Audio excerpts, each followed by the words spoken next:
Dans la réponse immunitaire adaptative, on distingue la réponse humorale et la réponse cellulaire. Donc la réponse adaptative est subdivisée entre une réponse humorale, qu'on a déjà un petit peu passé en revue, et une réponse cellulaire, pour laquelle on va rentrer un peu dans le détail au cours de cette vidéo. Les médiateurs de la réponse humorale, ce sont les lymphocytes B, qui sont capables, lorsqu'ils sont activés, donc ils ont rencontré un pathogène, qu'ils ont reconnu grâce à des récepteurs spécifiques, des immunoglobulines présentes à la membrane, spécifiques d'un antigène donné, spécifiques d'un pathogène donné, spécifiques d'un épitope présent à la surface d'un pathogène. Ils vont rentrer en action, ils vont s'activer et vont générer donc un pool de réservoirs pour une réponse future, qui sont les lymphocytes mémoire, et les plasmocytes, qui permettent de produire massivement les anticorps qui vont constituer cette réponse humorale. On a également vu que les lymphocytes B vont internaliser, vont endocyter cette association anticorps et pathogène pour digérer ce pathogène et en présenter un antigène à la surface. Ils deviennent également des cellules présentatrices d'antigènes. Du côté cellulaire, ce sont les lymphocytes T qui sont les médiateurs de cette réponse. Ils sont ces lymphocytes maturés dans le thymus. Et on va focaliser sur deux types différents. Les lymphocytes T dits auxiliaires, TA, et les lymphocytes T cytotoxiques. Lymphocytes TC. Alors ces lymphocytes cytotoxiques, c'est-à-dire qu'ils vont attaquer et tuer les cellules infectées, les cellules dangereuses. Mais qu'est-ce que font les lymphocytes auxiliaires? Eh bien, ces lymphocytes auxiliaires, ils constituent une sorte de système d'alarme. Ils vont être les médiateurs de l'activation des autres acteurs de la réponse.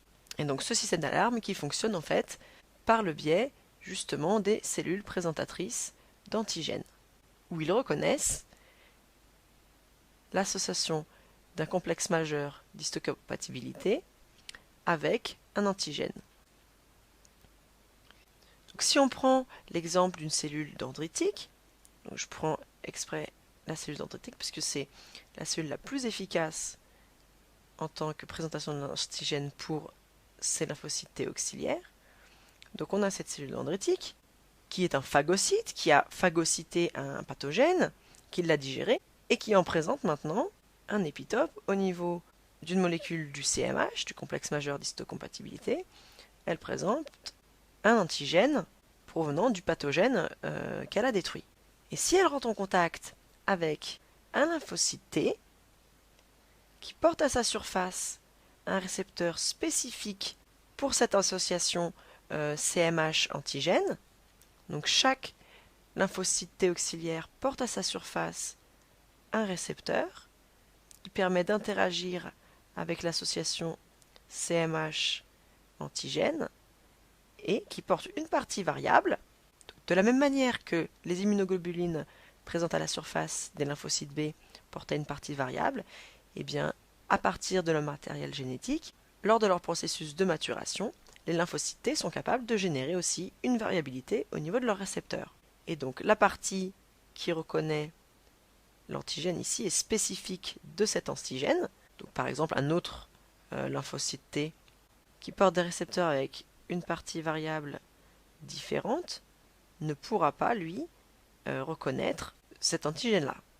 Et donc lorsqu'un lymphocyte T auxiliaire naïf, donc naïf c'est-à-dire qu'il n'a jamais été activé, il n'a jamais rencontré l'antigène spécifique qui correspond à son récepteur, donc on avait ici un lymphocyte T naïf, lorsque son récepteur reconnaît une association CMH antigène et s'il lie, il va être activé et va, de la même manière encore une fois que les lymphocytes B, produire deux types de cellules.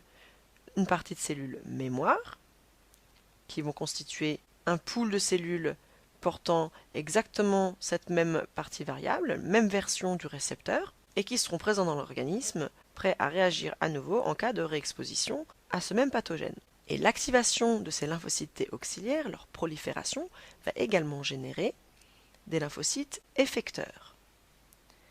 Effecteurs de la réponse, c'est-à-dire qu'ils vont être acteurs à part entière, et ceux-là sont ceux donc responsables de ce système d'alarme.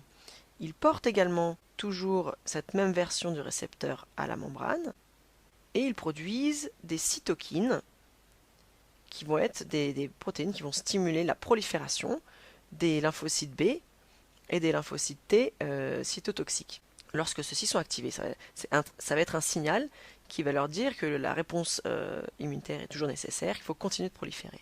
Mais ils vont également jouer un rôle activateur eux-mêmes. Donc si on a ici un lymphocyte B qui reconnaît le même pathogène qui avait activé ce lymphocyte T auxiliaire. Donc grâce à ces immunoglobulines, il reconnaît le même pathogène qui avait été détruit par la cellule dendritique. Donc on peut imaginer un virus ici. Ce lymphocyte B peut être activé. Mais cette activation, en général, elle nécessite d'abord la présentation de l'antigène. Donc après avoir été en contact, après avoir lié ce pathogène, le lymphocyte B, par endocytose, donc absorbe ce pathogène, le digère et en présente, encore une fois, comme on a dit, un antigène au niveau d'une molécule de surface, une molécule de CMH, et elle présente un antigène. Si cette cellule T auxiliaire effectrice qui est déjà activée, qui n'est plus naïve, qui est déjà activée, arrive ici en contact avec ce lymphocyte B présentateur d'antigène, et que ce lymphocyte T va également être lié par le biais de son récepteur au niveau du complexe plus antigène, là on va avoir déclenchement de l'activation.